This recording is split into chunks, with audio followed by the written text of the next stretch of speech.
ಕಾಶ್ಮೀರದ ಪೆಹಲ್ಗಾಮ್ನಲ್ಲಿ ದಾಳಿಗೂ ಮುನ್ನ ಈ ಉಗ್ರರು ಪಕ್ಕಾ ಪ್ಲಾನ್ ಮಾಡಿಕೊಂಡಿದ್ರು. ದಾಳಿಗೂ ಮುನ್ನ ಸ್ಥಳ ವೀಕ್ಷಣೆ ಮಾಡಿದ್ರು ಭಯೋತ್ಪಾದಕರು. ಪೆಹಲ್ಗಾಮ್ನಲ್ಲಿ ಸ್ಥಳದ ಸಂಕ್ಷಿಪ್ತ ಮಾಹಿತಿಯನ್ನ ಪಡ್ಕೊಂಡಿದ್ರು, ಸ್ಕೆಚ್ ಹಾಕಿದ್ರು, ರೇಖಿ ಮಾಡಿದ್ರು. ಏಪ್ರಿಲ್ 18ರಂದು ಪೆಹಲ್ಗಾಮ್ ಸೇರಿ ಹಲವು ಪ್ರದೇಶಕ್ಕೆ ಭೇಟಿ ಕೊಟ್ಟಿದ್ರು ಈ ಉಗ್ರರು. ಪೆಹಲ್ಗಾಮ್ನಿಂದ 7.5 ಕಿಲೋಮೀಟರ್ ದೂರದಲ್ಲಿ ಉಗ್ರರು ಕಾಣಿಸಿಕೊಂಡಿದ್ರು. ಪ್ರವಾಸಿಗನ ಮೊಬೈಲ್ನಲ್ಲಿ ಉಗ್ರರ ಓಡಾಟದ ದೃಶ್ಯ ಸೆರೆಯಾಗಿತ್ತು. ಎನ್ಐಎಗೆ ವಿಡಿಯೋ ಕೊಟ್ಟಿದ್ದಾರೆ ಕೇರಳ ಮೂಲದ ಪ್ರವಾಸಿಗರು. ಸ್ಥಳ ಪರಿಶೀಲನೆ ಮಾಡಿದ್ದಾರೆ. ಏಪ್ರಿಲ್ 22ಕ್ಕೆ ಉಗ್ರರು ಅಟ್ಯಾಕ್ ಮಾಡಿದ್ದಾರೆ. ಎನ್ಐಎ ವಿಚಾರಣೆಯ ಸಂದರ್ಭದಲ್ಲಿ ಸ್ಫೋಟಕ ಮಾಹಿತಿ ಲಭ್ಯವಾಗಿದೆ. ಪೆಹಲ್ಗಾಮ್ನ ಬೈಸರಾನ್ಗೆ ಇಷ್ಟೊಂದು ಜನ ಬರ್ತಾರೆ ಅಂತ ಅವ್ರಿಗೆ ಹೇಗೆ ಗೊತ್ತಾಗಿತ್ತು ನೋಡಿ. ಆ ಇಬ್ಬರು ಕಾಣಿಸ್ಕೊಳ್ತಾ ಇದ್ದಾರಲ್ಲ, ಆ ವಿಡಿಯೋದ ಹಿಂಭಾಗದಲ್ಲಿ ಇವರೇ ಉಗ್ರರು. ಈ ಇಬ್ಬರು ಉಗ್ರರು ಇದು ಎಲ್ಲಿ ವಿಡಿಯೋ ಮಾಡಿದ್ದು ಅಂದರೆ ಬೈಸರಾನ್ನಲ್ಲ, ಪೆಹಲ್ಗಾಮ್ನಿಂದ 7.5 ಕಿಲೋಮೀಟರ್ ಬೇರೆ ಕಡೆ ದೂರದಲ್ಲಿ ಅಲ್ಲೆಲ್ಲೋ ವಿಡಿಯೋ ಮಾಡಿದ್ದಾರೆ. ಆ ವಿಡಿಯೋದಲ್ಲಿ ಇಬ್ಬರು ಕಾಣಿಸ್ಕೊಂಡಿದ್ದಾರೆ. ಇವರೇ ಉಗ್ರರು.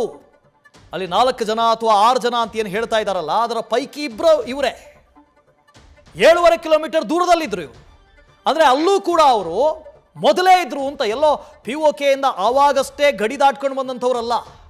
ಮೊದಲೇ ಬೈಸರಾನ್ಗೆ ಬಂದು, ಮೊದಲೇ ಪೆಹಲ್ಗಾಮು ಬಂದು ಇಲ್ಲೊಂದು ಕ್ಯಾಂಪ್ ಹಾಕ್ಕೊಂಡು ರೇಖಿ ಮಾಡಿ ಸಂಪೂರ್ಣವಾಗಿ ಸ್ಥಳವನ್ನು ಸುತ್ತಾಡಿ ಎಲ್ಲಿ ಎಂಟ್ರಿ ಇದೆ, ಎಲ್ಲಿ ಎಕ್ಸಿಟ್ ಇದೆ, ಎಷ್ಟು ಜನ ಬರ್ತಾರೆ, ಎಷ್ಟು ಜನರನ್ನು ಸಾಯಿಸ್ಬೋದು, ಕೊಂದ ನಂತರ ಹೇಗೆ ಪರಾರಿ ಆಗಬೇಕು, ಇದೆಲ್ಲವನ್ನ ಡಿಸೈಡ್ ಮಾಡಿದ್ರು. ಈ ಹಿಂದೆ ಮುಂಬೈಗೆ ನುಗ್ಗಿದ್ರು ನೋಡಿ, ಮುಂಬೈ ಟೆರರ್ ಅಟ್ಯಾಕ್ ಆಗಿತ್ತಲ್ಲ 26/11.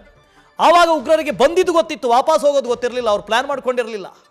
ವಾಪಸ್ ಹೇಗೆ ಹೋಗಬೇಕು, ಎಲ್ಲಿಂದ ಹೋಗಬೇಕು ಅಂತ ಏನೂ ಪ್ಲಾನ್ ಇರಲಿಲ್ಲ ಅವರಿಗೆ. ಬಂದು ಆದಷ್ಟು ಜನರನ್ನ ಸಾಯಿಸಬೇಕು ಅನ್ನೋದು ಮಾತ್ರ ಪ್ಲಾನ್ ಇತ್ತು. ಆದರೆ ಇಲ್ಲಿ ಬಂದು ಕೊಂದು ವಾಪಸ್ ಹೋಗಬೇಕು ಅನ್ನೋ ಪ್ಲಾನು ಮಾಡಿದ್ರು, ರೇಖಿ ಮಾಡಿದ್ರು. 18ನೇ ತಾರೀಕೆ ಬಂದಿದ್ರು ಇವರೆಲ್ಲ. 18ನೇ ತಾರೀಕು ಬಂದು ಸ್ಥಳೀಯರು ಒಂದಷ್ಟು ಜನ ಇವರಿಗೆ ಸಹಕಾರ ಕೊಟ್ಟಿದ್ದಾರೆ. ಸಂಪೂರ್ಣವಾಗಿ ಪೆಹಲ್ಗಾಮು, ಬೈಸರಾನ್ ಎಲ್ಲ ಕಡೆ ಹೋಗಿ ಎಲ್ಲಿ ಚೆಕ್ ಪೋಸ್ಟ್ಗಳಿದ್ದಾವೆ, ಎಲ್ಲಿ ಪೊಲೀಸರು ಇರ್ತಾರೆ, ಎಲ್ಲಿ ಸೇನೆ ಇರುತ್ತೆ, ಸೇನಾ ಕ್ಯಾಂಪ್ ಎಲ್ಲಿದೆ, ನಾವು ಬೈಸರಾನ್ನ ಒಳಗಡೆ ಇರೋದೇ ಒಂದು ಡೋರು, ಒಂದು ಗೇಟು, ಅದರ ಒಳಗಡೆ ಬಂದರೆ ವಾಪಸ್ ಹೋಗೋದು ಹೇಗೆ, ಅಲ್ಲಿ ಎಷ್ಟು ಜನ ಇರ್ತಾರೆ, ಇದೆಲ್ಲವನ್ನ ರೇಖಿ ಮಾಡಿದ್ರು. ಸೊ ಈ ಇಬ್ಬರ ದೃಶ್ಯಗಳು ಕೂಡ ಸರಿಯಾಗಿದ್ದಾವೆ. ಜಗದೀಶ್ ಇದ್ರ ಬಗ್ಗೆ ಡೀಟೇಲ್ಸ್ ಅನ್ನು ಕೊಡ್ತಾ ಹೋಗ್ತಾರೆ. ಜಗದೀಶ್, ಈ ಘಟನೆ ಆದ ತಕ್ಷಣ ಗೊತ್ತಾಗಿದ್ದೇನು ಅಂತ ಹೇಳಿದ್ರೆ ಇದು ಪ್ರೀ ಪ್ಲಾನ್ಡ್ ಅಂತ. ತಕ್ಷಣಕ್ಕೆ ಬಂದು ಮಾಡಿದಂಥ ಘಟನೆ ಅಲ್ಲ, ಕೃತ್ಯ ಅಲ್ಲ, ಇದು ಪ್ರೀ ಪ್ಲಾನ್ಡ್ ಇದು ಅಂತ ಗೊತ್ತಾಗಿತ್ತು. ಸೊ ಪ್ಲಾನ್ ಹೇಗಾಗಿದೆ ಅನ್ನೋದಕ್ಕೆ ಮತ್ತೊಂದು ಸಬೂತ್ ಸಿಕ್ಕಿದೆ ಅಂತ, ಮತ್ತೊಂದು ಸಾಕ್ಷಿ ಸಿಕ್ಕಿದೆ ಅಂತ. ಖಂಡಿತವಾಗ್ಲೂ ವಾಸು, ಯಾಕಂದರೆ ಈ ಒಂದು ಪೆಹಲ್ಗಾಮ್ನಲ್ಲಿ ನಡೆದಿರ್ತಕ್ಕಂತಹ ಉಗ್ರರ ದಾಳಿಯ ಪ್ರೀ ಪ್ಲ್ಯಾನ್ ತುಂಬ ಅದ್ಭುತವಾಗಿ ಅವ್ರು ಮಾಡ್ಕೊಂಡಿದ್ರು. ಕಾರಣ ಏನು ಅಂತಂದರೆ ಅವರು ಮುಂಚೆನೇ ಎಲ್ಲವೂ ಸಹಿತ ಪ್ರಿಪ್ರೇಷನ್ ಇತ್ತು. ಅವರು ಯಾವತ್ತು ಅಟ್ಯಾಕ್ ಮಾಡಬೇಕು, ಅದಾದ ಮೇಲೆ ಅಲ್ಲಿ ಎಲ್ಲಿಂದ ಎಕ್ಸಿಟ್ ಆಗಬೇಕು, ಎಲ್ಲಿಂದ ಎಂಟ್ರಿ ಆಗಬೇಕು, ದಾಳಿಯ ಸಂದರ್ಭದಲ್ಲಿ ಎಲ್ಲೆಲ್ಲೆಲ್ಲ ಟಾರ್ಗೆಟ್ ಮಾಡಬೇಕು ಅನ್ನುವಂತಹ ಸಂಪೂರ್ಣವಾದಂತಹ ಮಾಹಿತಿಯನ್ನು ಮುಂಚೆನೇ ಏನಂತಂದರೆ ಅವರು ಕಲೆಕ್ಟ್ ಮಾಡಿದ್ರು. ದಾಳಿ ನಡೆದಿರುವಂಥದ್ದು ಏಪ್ರಿಲ್ 22ನೇ ತಾರೀಕು. ಆದರೆ ಅವರು 18ನೇ ತಾರೀಕಿನಂದೇ ಪೆಹಲ್ಗಾಮ್ನಿಂದ 7.5 ಕಿಲೋಮೀಟರ್ ದೂರದಲ್ಲಿರುವಂತಹ ಸ್ಥಳದಲ್ಲಿ ಅವರು ಏನಂದ್ರೆ ಮೂವ್ಮೆಂಟ್ ಕೊಡುವಂಥದ್ದು ಏನಂತಂದ್ರೆ ವಿಡಿಯೋದಲ್ಲಿ ಸರಿಯಾಗಿದೆ. ಈ ವಿಡಿಯೋ ಸೆರೆ ಮಾಡಿರುವಂತಹ ವ್ಯಕ್ತಿ ಕೇರಳ ಮೂಲದ ಒಬ್ಬ ನವೀನ್ ಅನ್ನುವಂತಹ ವ್ಯಕ್ತಿ. ಅವರು ಪುಣೆಯಲ್ಲಿ ಕೆಲಸವನ್ನ ಮಾಡ್ತಿರ್ತಾರೆ. ಅವರು ತಮ್ಮ ಕುಟುಂಬಸ್ಥರ ಜೊತೆಗೆ ಏನಂದ್ರೆ ಟ್ರಿಪ್ಗಂತ, ಪ್ರವಾಸಕ್ಕಂತ ಪೆಹಲ್ಗಾಮ್ಗೆ ಹೋಗಿರ್ತಾರೆ. ಹೋಗುವಂಥ ಸಂದರ್ಭದಲ್ಲಿ ಅವರ ಮಗಳ ವಿಡಿಯೋವನ್ನ ಚಿತ್ರೀಕರಣ ಮಾಡುವಂತಹ ಸಂದರ್ಭದಲ್ಲಿ ಅವರು ಹಿಂದೆ ಇಬ್ರು ಮೂವ್ಮೆಂಟ್ ಆಗೋದು ಏನಂತಂದ್ರೆ ಸರಿಯಾಗಿದೆ ಅವರ ಕ್ಯಾಮ್ರಾದಲ್ಲಿ. ಆ ವಿಡಿಯೋವನ್ನ ಏನಂತಂದ್ರೆ ಯಾವಾಗ ಈ ಟೆರರ್ ಅಟ್ಯಾಕ್ ಆಗುತ್ತಲ್ಲ, ಟೆರರ್ ಅಟ್ಯಾಕ್ ಆದ ಮೇಲೆ ರೇಖಾಚಿತ್ರಗಳನ್ನ ಪೊಲೀಸರು ಬಿಡುಗಡೆ ಮಾಡ್ತಾರಲ್ಲ,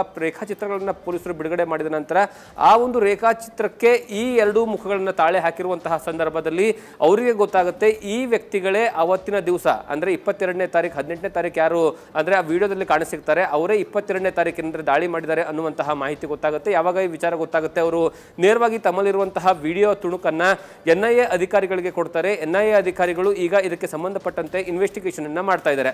ಇದರ ಸಂಪೂರ್ಣವಂತಹ ವಿವರಗಳನ್ನು ನೋಡ್ತಾ ಹೋದ್ರೆ ಗೊತ್ತಾಗುತ್ತೆ ಈ ಉಗ್ರರು ಸಂಪೂರ್ಣವಾದಂತಹ ಪ್ರಿಪರೇಷನ್ ಅನ್ನ ಮಾಡ್ಕೊಂಡು ಬಂದಿದ್ರು. ಅಂದ್ರೆ ಯಾರನ್ನ ಟಾರ್ಗೆಟ್ ಮಾಡಬೇಕು, ಎಷ್ಟು ಜನ ಪ್ರವಾಸಿಗರು ಬರ್ತಾ ಇದ್ದಾರೆ, ಪ್ರವಾಸಿಗರು ಬಂದಂತಹ ಸಂದರ್ಭದಲ್ಲಿ ಅವ್ರನ್ನ ಗುಂಡಿನ ದಾಳಿ ಯಾರು ಯಾವ ದಿಕ್ಕಿನಲ್ಲಿ ಮಾಡಬೇಕು, ಮತ್ತೆ ಅಲ್ಲಿಂದ ತಪ್ಪಿಸ್ಕೊಳ್ಳೋದಕ್ಕೆ ಯಾವ ರೀತಿಯಾದಂತಹ ಪ್ಲಾನ್ ಅನ್ನ ಮಾಡಬೇಕು, ಮತ್ತೆ ಅಲ್ಲಿ ದಾಳಿಯನ್ನ ಮಾಡುವಂತಹ ಸಂದರ್ಭದಲ್ಲಿ ಆಗಿರ್ಬೋದು ಅಥವಾ ದಾಳಿಯ ಮಾಡಿದ ನಂತರ ಆಗಿರ್ಬೋದು ಅಲ್ಲಿ ಪೊಲೀಸರು ಇರ್ತಾರಾ ಇಲ್ವಾ ಭದ್ರತಾ ದೃಷ್ಟಿಯಿಂದ, ಮತ್ತೆ ಸೇನೆ ಭದ್ರತೆಯಲ್ಲಿ ಇರುತ್ತಾ ಇಲ್ವಾ, ಈ ರೀತಿಯಾಗಿ ಫುಲ್ಲಿ ಸೇಫರ್ ಸೈಡ್ಗೆ ಒಂದು ದಾಳಿ ಮಾಡಬೇಕು. ಎರಡನೇದಾಗಿ ದಾಳಿ ಮಾಡಿದ ನಂತರ ತಪ್ಪಿಸ್ಕೊಂಡು ಹೋಗೋದಕ್ಕೆ ಇರುವಂತಹ ಅವಕಾಶಗಳೇನು ಅನ್ನುವಂತಹ ಸಂಪೂರ್ಣವಾದಂತಹ ಮಾಹಿತಿಯನ್ನು ಕಲೆ ಹಾಕಿ ಸ್ಥಳಗಳನ್ನು ಪರಿಶೀಲನೆ ಮಾಡಿ ತದನಂತರ ಅಟ್ಯಾಕ್ ಮಾಡಿದ್ದಾರೆ ಅನ್ನುವಂತಹ ಮಾಹಿತಿ ಗೊತ್ತಾಗ್ತಾ ಇದೆ. ಮತ್ತೊಂದು ಕಡೆ ಏನಂದ್ರೆ ಕೇವಲ ಕೇವಲ ಪೆಹಲ್ಗಾಮ್ ಮಾತ್ರ ಅಲ್ಲ, ಪೆಹಲ್ಗಾಮನ್ನು ಹೊರತುಪಡಿಸಿ ಬೇರೆ ಬೇರೆ ಭಾಗಗಳಲ್ಲಿ, ಅದರಲ್ಲೂ ಜಮ್ಮು ಕಾಶ್ಮೀರದ ಪ್ರಸಿದ್ಧ ಪ್ರವಾಸಿ ಸ್ಥಳಗಳೇನಿದ್ದಾವೆ ಅಂತಹ ಪ್ಲೇಸ್ಗಳಲ್ಲೂ ಸಹಿತ ಅವರು ಹೋಗಿ ಏನಂದರೆ ಮುಂಚಿತವಾಗಿಯೇ ಮಾಹಿತಿಯನ್ನು ಕಲೆ ಹಾಕುವಂತಹ ಕೆಲಸವನ್ನು ಮಾಡಿದ್ದಾರೆ. ಸ್ಥಳಗಳಲ್ಲಿ ಹೋಗಿ ಏನಂದರೆ ಎಲ್ಲಿ ಭದ್ರತಾ ವೈಫಲ್ಯ ಇದೆ, ಎಲ್ಲಿ ಭದ್ರತೆನೇ ಇಲ್ಲ ಅನ್ನುವಂಥದ್ದಿದೆಯಲ್ಲ, ಅಲ್ಲಿ ಹೋಗಿ ದಾಳಿಯನ್ನು ಮಾಡಬೇಕು ಅನ್ನುವಂತಹ ಕಾರಣಕ್ಕಾಗಿ ಅವರು ಸಂಪೂರ್ಣವಾದಂತಹ ಪ್ರಿಪ್ರೇಷನ್ ಒಂದಿಗೆ ಬಂದು ಅಟ್ಯಾಕ್ ಮಾಡಿದ್ದಾರೆ ಅನ್ನುವಂಥದ್ದು ಈ ಒಂದು ವಿಡಿಯೋ ಮೂಲಕವಾಗಿ ಗೊತ್ತಾಗ್ತಾ ಇದೆ. ಹಾಗಾಗಿಯೇ ಇಲ್ಲಿ ಯಾವುದೇ ಕಾರಣಕ್ಕೂ ಸಹಿತ ಉಗ್ರನ್ನ ಸೆದೆ ಬಡಿಯೋದಕ್ಕೆ ಆಗಲಿಲ್ಲ, ಮತ್ತೆ ಅವ್ರು ತಪ್ಪಿಸ್ಕೊಂಡು ಹೋಗೋದಕ್ಕೂ ಸಹಿತ ಈಸಿ ಆಯಿತು. ಫುಲ್ಲಿ ಪ್ರಿಪ್ರೇಷನ್ ಇರುವಂತಹ ಕಾರಣಕ್ಕಾಗಿ ಮತ್ತೆ ಅವರಿಗೆ ವೆಪನ್ಸ್ ಅನ್ನ ತೆಗೆದುಕೊಂಡು ಬರೋದಾಗಿರಲಿ ಅಥವಾ ವೆಪನ್ಸ್ ಅನ್ನ ಏನಂತಂದ್ರೆ ದಾಳಿ ಮಾಡಿದ ನಂತರ ಅದನ್ನ ಸರಬರಾಜು ಮಾಡೋದಕ್ಕಾಗಲಿ ಯಾವುದೇ ರೀತಿಯ ಅಡೆತಡೆಗಳು ಆಗಲಿಲ್ಲ. ಈ ಕಾರಣಕ್ಕಾಗಿ ಯಾಕಂದ್ರೆ ನಿರಂತರವಾಗಿ 22 ನಿಮಿಷದಿಂದ 25 ನಿಮಿಷಗಳ ಕಾಲ ನಿರಂತರವಾಗಿ ಗುಂಡಿನ ದಾಳಿಯನ್ನ ಮಾಡ್ತಾರೆ. ಅದಾದ ಮೇಲೆ ಅವರು ಅಲ್ಲಿಂದ ತಪ್ಪಿಸ್ಕೊಂಡು ಹೋಗ್ತಾರೆ. ಆ ಉಗ್ರರು ಹೋದ ಮೇಲೆ ಕನಿಷ್ಠ ಪಕ್ಷ ಅಂದ್ರೆ 25ರಿಂದ 30 ನಿಮಿಷದ ನಂತರ ಪೆಹಲ್ಗಾಮ್ನ SHO ಸ್ಟೇಷನ್ ಆಫೀಸರ್ ಬಂದು ಏನಂದ್ರೆ ಅಲ್ಲಿ ಸ್ಥಳ ನೋಡೋವರೆಗೂ ಸಹಿತ ಅಲ್ಲಿ ಯಾವುದೇ ಭದ್ರತಾ ಸಿಬ್ಬಂದಿಯೂ ಸಹಿತ ಇರೋದಿಲ್ಲ. ಇಷ್ಟರ ಮಟ್ಟಿಗೆ ಅವರಿಗೆ ಟೈಮ್ ಇರುವಂತಹ ಕಾರಣಕ್ಕಾಗಿ ಎಲ್ಲಾ ರೀತಿಯ ಪ್ರೀ ಪ್ಲಾನ್ ಅನ್ನ ಮಾಡಿಕೊಂಡು ಪ್ರಿಪರೇಷನ್ ಅನ್ನ ಮಾಡಿಕೊಂಡೇ ಈ ದಾಳಿಯನ್ನ ಮಾಡಿದ್ದಾರೆ ಅನ್ನುವಂಥದ್ದು ಈ ವಿಡಿಯೋ ಮೂಲಕವಾಗಿ ಗೊತ್ತಾಗ್ತಾ ಇರುವಂಥದ್ದು. ವಾಸು, ನ್ಯೂಸ್ ಫಸ್ಟ್ ನಿರ್ಭೀತಿಯಿಂದ ನಿಮ್ಮ ಪರವಾಗಿ.